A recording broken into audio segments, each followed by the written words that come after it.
White হাউসে বিলাসবহুল ballroom, চারিদিকে কড়া নিরাপত্তা, আর তার মাঝে হঠাৎ হাহাকার। ডোনাল্ড ট্রাম্পকে লক্ষ্য করে ধেয়ে আসা তাই কোল টমাস অ্যালেন কি কেবল একজন একাকী বন্দুকবাজ, নাকি এর পেছনে লুকিয়ে আছে গভীর কোনো রাজনৈতিক ষড়যন্ত্র?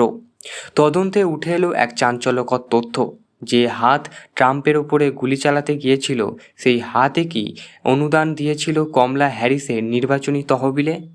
আজ আমরা উন্মোচন করব এই রহস্যের মামলার নেপথ্যে সেই অন্ধকার গল্প, যা আমেরিকার রাজনীতিতে ভূমিকম্পন সৃষ্টি করেছে। ওয়াশিংটনের সময় অনুযায়ী শনিবার রাত সাংবাদিক মহলে প্রথা মেনে হোয়াইট হাউসে বার্ষিক নৈশভোজ। উপস্থিত খোদ প্রেসিডেন্ট ট্রাম্প, ফার্স্ট লেডি মেলোনিয়া এবং ভাইস প্রেসিডেন্ট জেডি ভ্যান্স। কিন্তু এই উৎসবের আবহে নিচেই নিঃসন্দেহে কাজ করছিল এক খনি মস্তিষ্ক।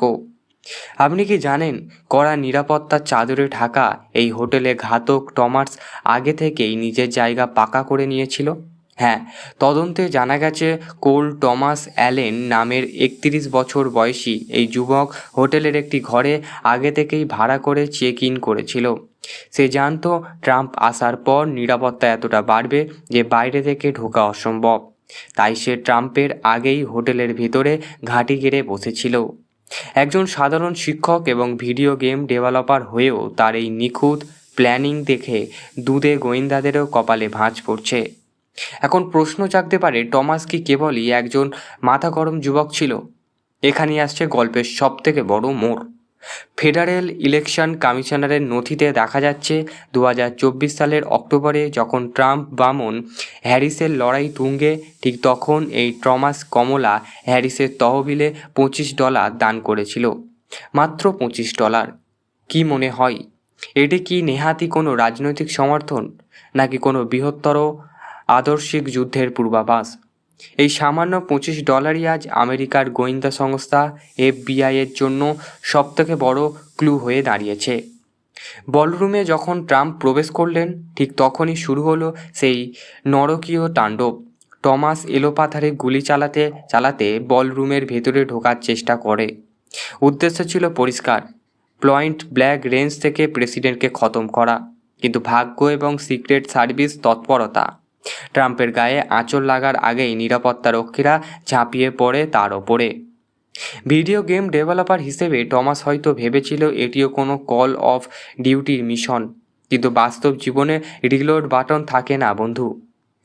তদন্তকারীরা দেখছে কোল টমাস অ্যালেন অতীত, দক্ষিণ ক্যালিফোর্নিয়ার একজন শান্ত শিক্ষক থেকে হঠাৎ সে কেন বন্দুক তুলে নিল।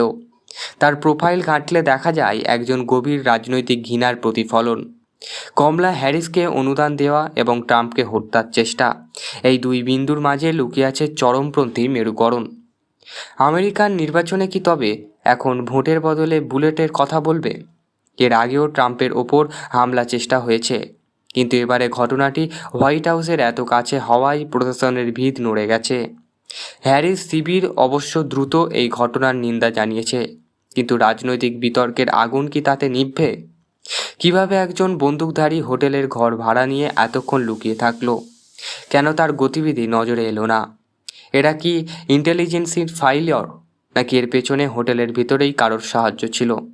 তদন্তের জাল যখন সেই দিকেই ছড়াচ্ছে, কিন্তু আসল সত্যিটা কি অন্য কোথাও? টমাস কি একাই এসেছিল, নাকি তার পেছনে এমন কেউ ছিল যার নাম এখনও সামনে আসেনি? রহস্য কুয়াশা এখনও কাটেনি। অবশ্য সেই ভিডিও আমাদের চ্যানেলে আসবে, প্লিজ যুক্ত থাকার জন্য অনুরোধ।